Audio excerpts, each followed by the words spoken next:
vis chez Delmar, toujours. C'est le parking des directeurs ici. Et Antoine habite là, tout ça. Et vous?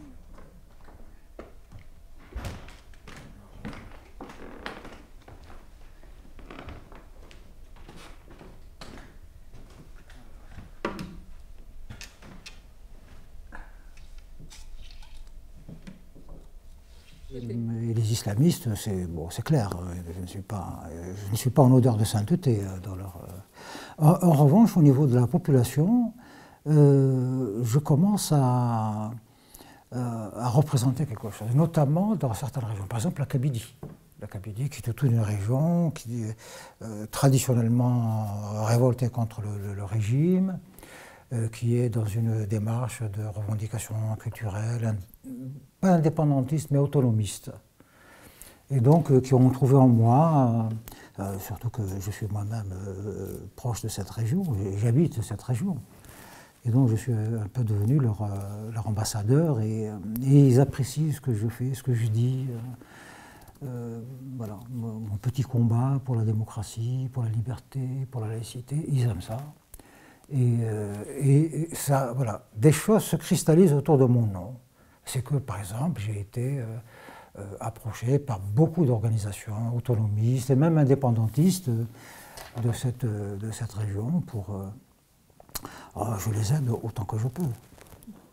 Il y a la famille berbère. Elle est majoritaire dans tout le Maghreb, on va dire. L'Algérie surtout, le Maroc, les Canaries. Ça, c'est le foyer traditionnel des Berbères. Et chez les Berbères, il y a plusieurs troncs. Il y a évidemment les Kabyles, il y a les Rifins. Moi, je suis d'origine rifane. C'est les Berbères du nord du Maroc. Alors, il y a les Berbères du sud du Maroc, ils sont différents. Alors en Algérie, il y a les Kabyles qui sont en Kabylie, dans cette région. Il y a les Mozabites qui sont au sud, qui sont en révolte en ce moment, et durement réprimés par la police. Il y a les Chaouis, c'est tout l'est et le sud-est algérien. Il y a les Chleux, c'est l'ouest, sud-ouest de l'Algérie. Donc ils sont majoritaires. Les Arabes représentent... alors officiellement, ils seraient majoritaires. Mais la réalité historique, ils sont une petite poignée, quelques millions sur les 30 ou 40 millions que nous sommes. Mais ils ont le pouvoir. Ils l'ont toujours eu. C'est depuis que ces régions du monde ont été islamisées et conquises par les armées arabes, c'est eux qui sont au pouvoir. Il y a eu des petites dynasties berbères comme ça, mais c'était pas... Voilà. Donc, alors, chez les Berbères, quels qu'ils soient, je représente maintenant une figure, mais moi, je ne veux pas aller jusque-là. Moi, je me veux être un intellectuel horizontal. Je ne veux pas exclure les Arabes, ils sont algériens. Voilà, ni les Juifs, ni les chrétiens. Donc, je veux bien les représenter, les aider, ce que je fais autant que possible. Mais sans être l'homme d'un clan ou d'une fratrie ou d'une... Ça, c'est trop dangereux pour moi, je ne veux pas. Mais c'est très difficile. Moi, je suis perçu en Algérie comme étant contre l'islam et contre les Arabes. C'est pas vrai. Moi, les gens, ils sont ce qu'ils sont, ça m'est égal. Ils veulent être chrétiens, musulmans, athées, ce qu'ils veulent, c'est leur affaire. Ça ne me concerne pas. Quant à chercher l'identité de l'un ou de l'autre, moi, ça ne m'intéresse pas. Il est kabyle, berbère, arabe. Pour moi, c'est un Algérien. Ce sur quoi on peut s'entendre, c'est une aspiration démocratique, une aspiration à la paix. Voilà, des choses simples. Le reste, chacun il est ce qu'il est. Ça, c'est voilà, c'est un des traits de la réputation qu'on m'a faite. Voilà. Je suis l'homme de la France, sous-entendu la France néocoloniale.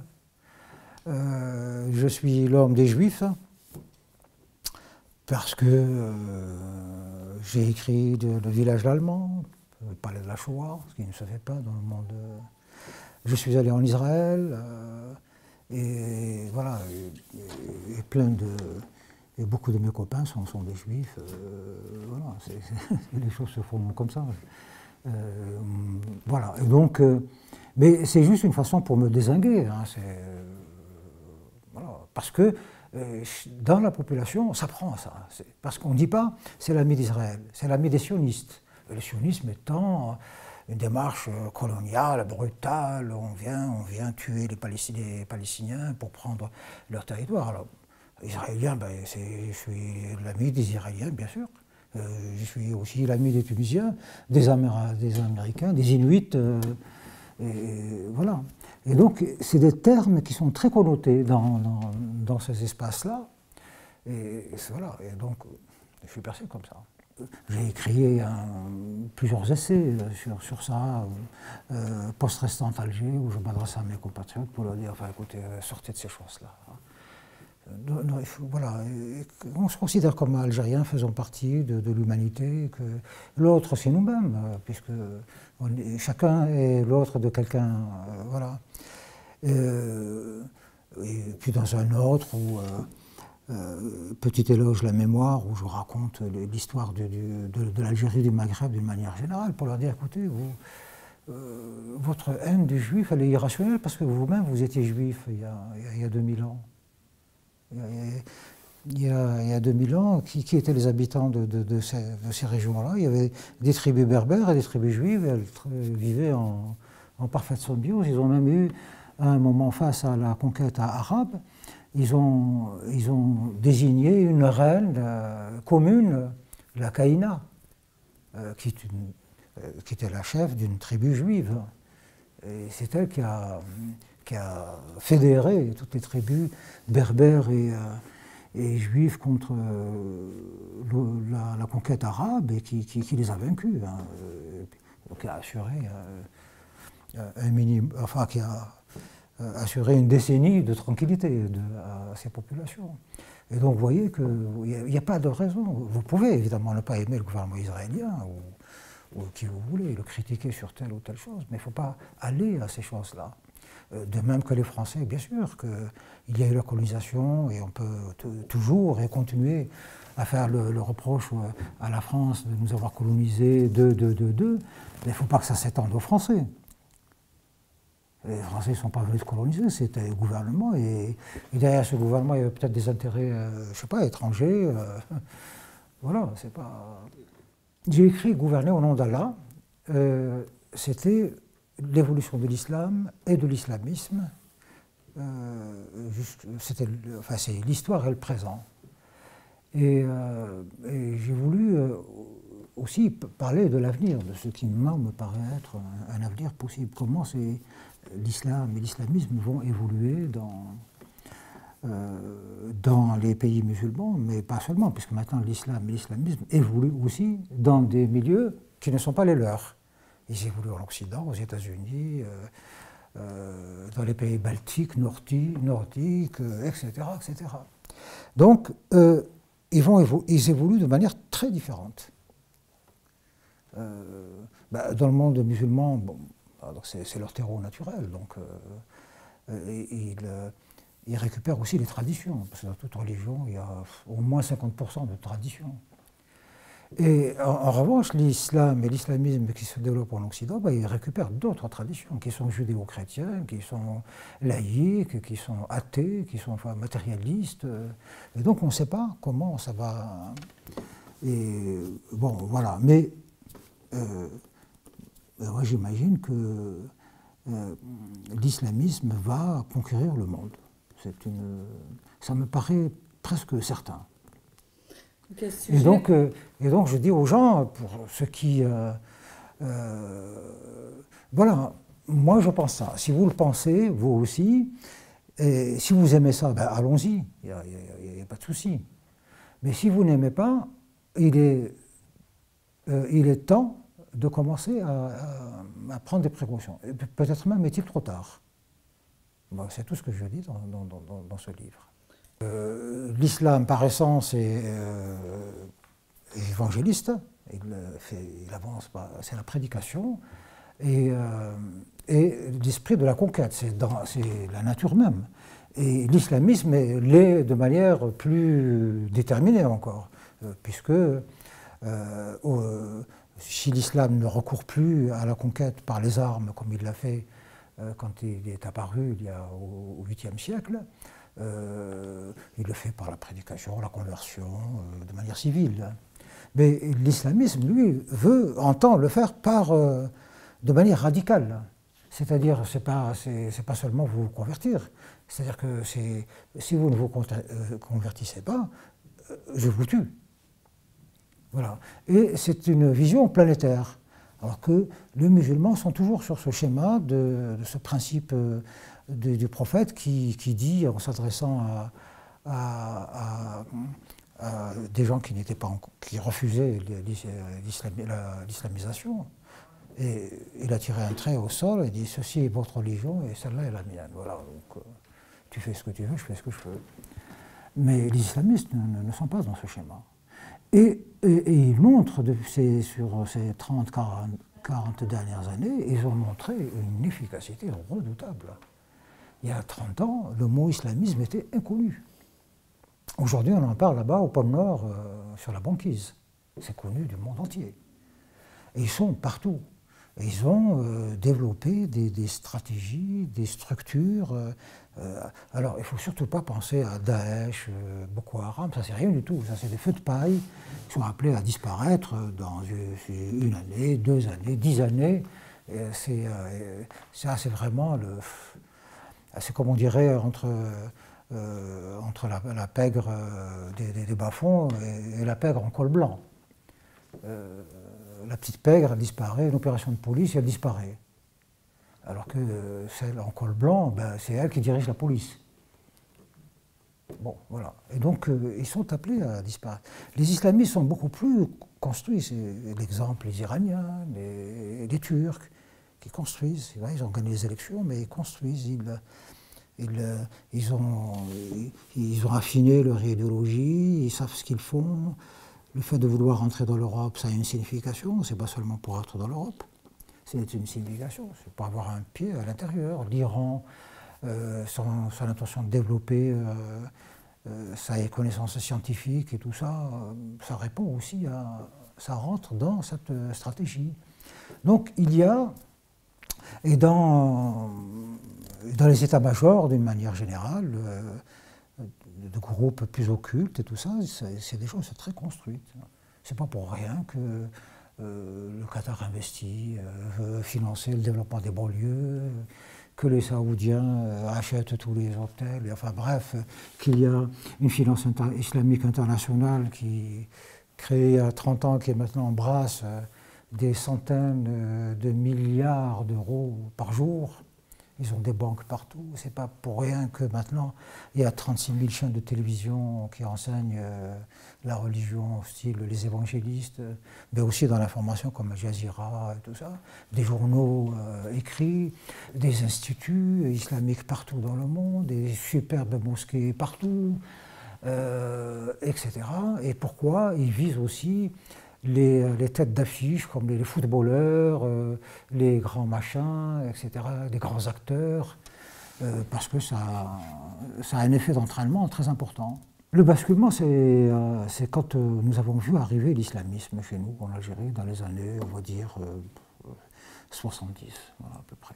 Dans les années 70, l'Algérie était un pays communiste, socialiste, athée, laïque. L'islam avait quasiment disparu. Il était là-bas, vraiment au fond, c'était seulement des résidus de tradition. On faisait le ramadan comme ça, on faisait des trucs. Bon. Et puis on a vu arriver des choses, des gens qui prêchaient par-ci, par-là.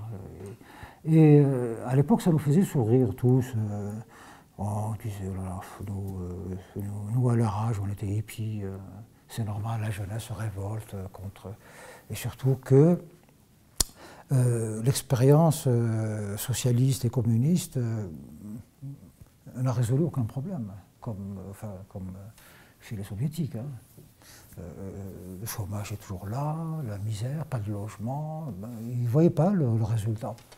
Et ceux qui leur parlaient à l'oreille dans les mosquées, ils commençaient à aller dans les mosquées, ou les aborder dans les marchés, dans les trucs, ils leur disaient, nous, c'est pas seulement des logements et du travail, mais le paradis.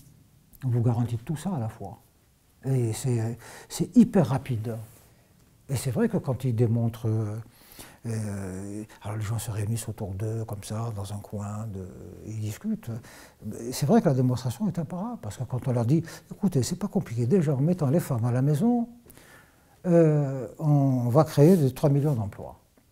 Et ainsi de suite. Voilà, des trucs, on va chasser les étrangers, on va faire ceci, et puis nous on est des musulmans, on n'a pas besoin de toutes ces choses-là, et donc voilà, on va être heureux.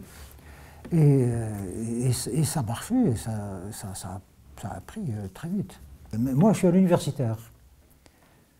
Moi j'ai fait toute la première partie de ma carrière la plus longue.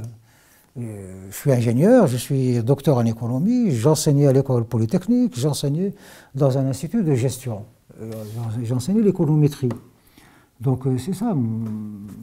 Donc je regardais, mon côté ingénieur me poussait plutôt vers voilà, le matérialisme. Voilà, il faut développer l'industrie, le truc.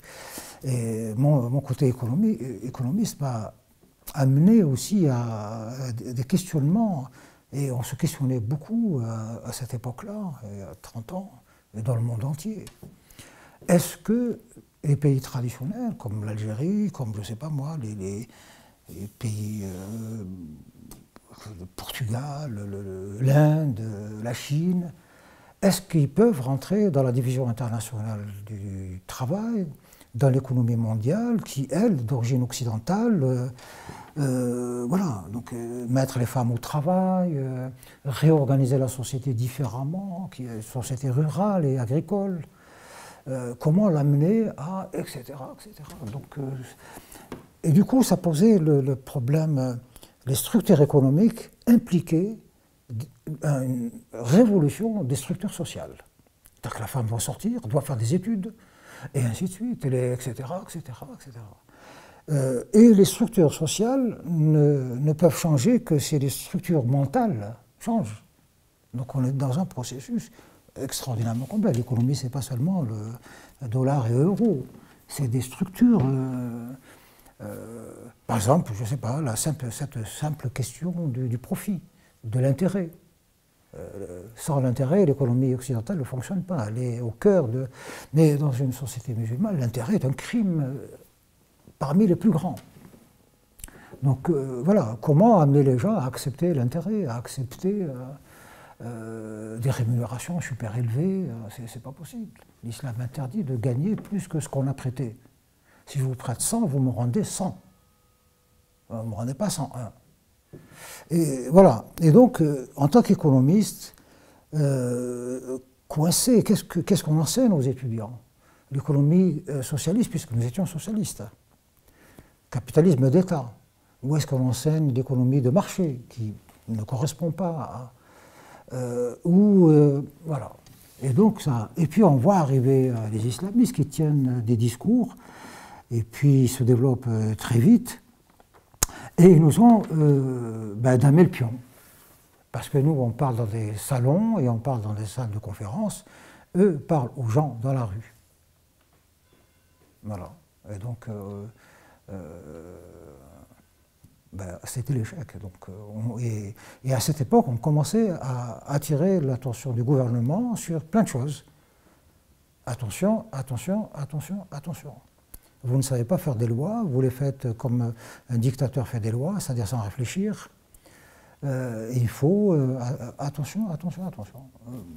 On ne nous a pas écoutés, nous n'étions pas nombreux. Beaucoup de gens ont travaillé sur ça, des économistes américains, français, égyptiens. Il y avait beaucoup de réflexions, mais ces régimes n'écoutent pas. C'est des dictatures. Et on leur a dit, voilà, on peut vous le dire tout de suite, dans 21 ans, vous aurez la guerre civile. Voilà, les calculs sont là. Et voilà, on a vu monter la chose. Et puis on a analysé comment la population se retourne, comment des peuples qui ont une culture, une tradition et tout, je ne sais pas, comme les Allemands, c'est les peuples les plus éduqués du monde, et qui en quelques années deviennent nazis. Et comment un peuple algérien, qui est un peuple aussi avec ses traditions et tout, bah, sombre dans l'islamisme en quelques semaines, là, et etc., etc. Et donc on a changé de réflexion. On s'est dit, finalement, c'est eux qui sont les plus forts, donc il faut les analyser eux, pas nous. Il faut voir eux comment ils pensent et quelle est leur stratégie et tout ça. Et donc ça a été... et puis la guerre était là. Donc j'ai fait partie de plusieurs collectifs, dont un était animé par un de mes amis, grand écrivain, Rachid Mimouni, et d'autres. Et parmi nous, il y avait des gens des journalistes, des spécialistes des droits de l'homme, etc. Et on débattait de ces choses-là. Mais si nous, on s'efforçait de comprendre, mais on n'avait pas d'interlocuteur au sein du gouvernement. On n'avait pas d'interlocuteur. Et puis bon, alors à un moment donné, on me fait une proposition de rentrer dans la haute administration comme conseiller dans un ministère. Ministère du Commerce. Je me dis, allons voir comment ça se passe là-bas. Mais je ne connaissais pas, moi j'étais universitaire, et comme tous les universitaires, on est plutôt naïfs, quoi. Et je rentre là et je vois comment ça fonctionne. Et voilà. Et puis ensuite, je suis passé à l'industrie. Voilà, mais toute cette carrière qu'aujourd'hui tout le monde en parle aujourd'hui, elle n'a duré que, on va dire, 8 ans, c'est tout. Par rapport à mes activités d'enseignant qui ont duré 30 ans. Quoi. Et qu'est-ce que vous avez vu? D'abord, j'ai vu l'incompétence qui gouverne. Parce que ces gens-là gouvernent comme, je ne sais pas, comme on conduit sa voiture, c'est-à-dire qu'on peut faire ce qu'on veut, quoi. Ensuite, la corruption.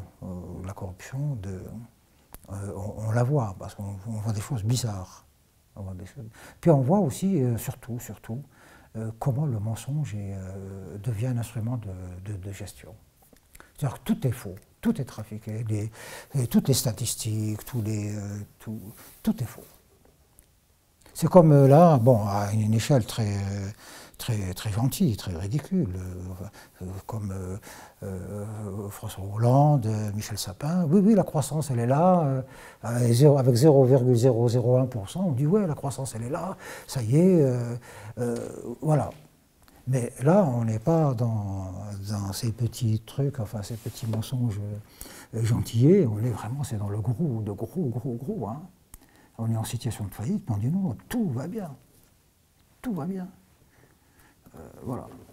Moi, j'étais au ministère du Commerce, j'ai passé 2 années au ministère du Commerce. En fait, nous étions, selon les normes internationales, je veux dire, les plus on était en situation de famine, en réalité. Il y avait pénurie partout. Le nombre de calories par personne, enfin, les statistiques du bien-être et de la consommation et là où, par exemple, les Français consomment 150 litres d'eau chez nous, c'est 1,5 litre.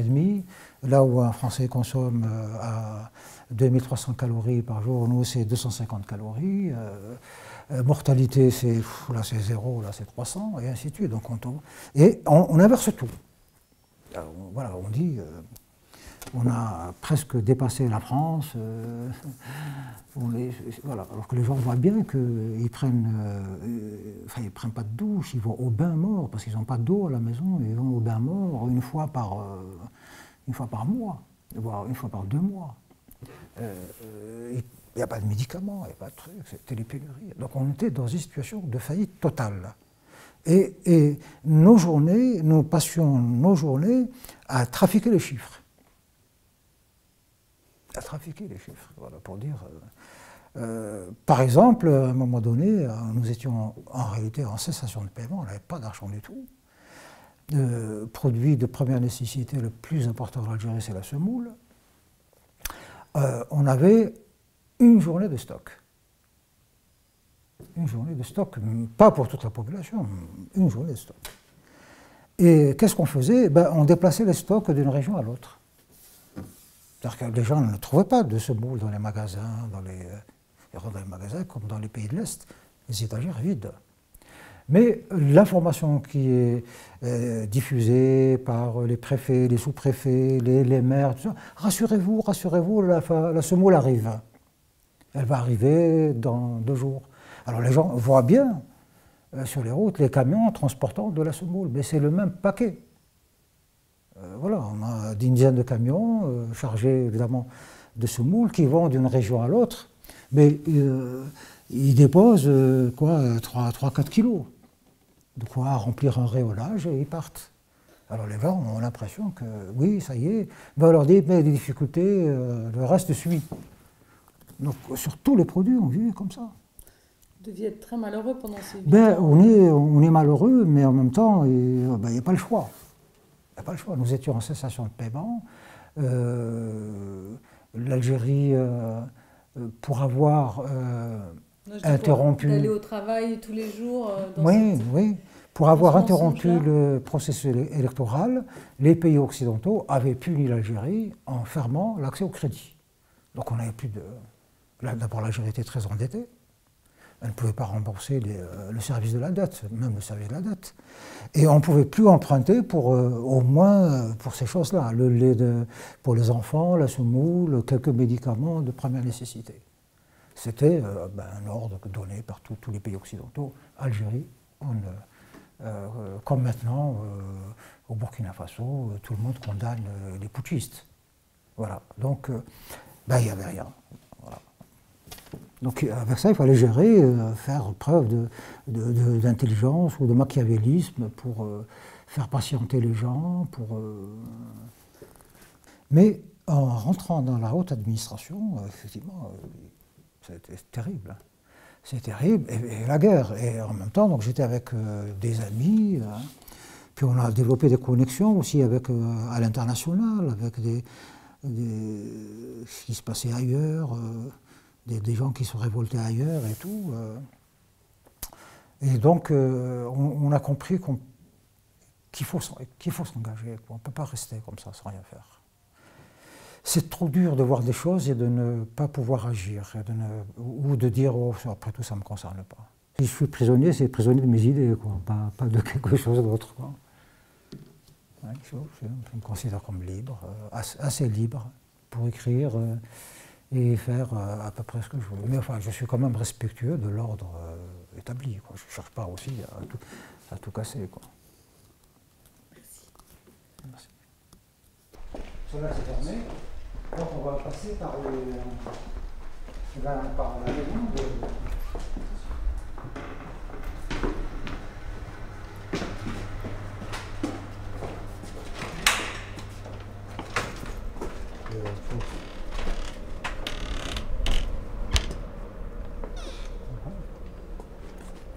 Donc, la sortie est ouverte.